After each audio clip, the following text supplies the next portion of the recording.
শুভ দীপাবলির তৃতীয় শুভেচ্ছা। আমরা দেশবন্ধুপাড়া পূর্ব পশ্চিম এবং ইংরেজবাজার পৌরসভার 26-27 নম্বর ওয়ার্ডের সন্ত্রস্থলে নারী শক্তির যে উদ্যোগে কালী মাতার পুজো, সেই পুজো অনুষ্ঠানে আমাদের সঙ্গে সাংসদ শ্রীমতী মৌসুমী মহাশয় আছেন। ইংরেজবাজার পৌরসভার আমার সহকর্মী কোঅর্ডিনেটর সুমনা আরোরা আছে। নারী শক্তি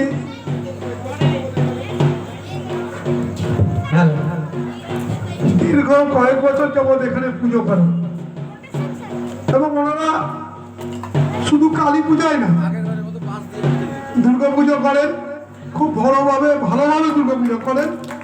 এলাকায় ওনাদের দুর্গা পুজোর প্রতিটা মানুষ, প্রতিটা পরিবার যুক্ত হয়ে একটা ভালো বড় পুজো করে, অনেক বাইরের থেকে লোক দেখতে আসে।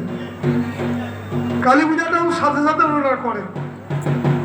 করোনা ভাইরাসের প্রকোপের জন্য ওনাদের কালী পূজাটা একটু ছোট হয়েছে। কালী পূজাটা ওরা করে, একটা দেখার মতন কালী পূজা ওনারা করেন।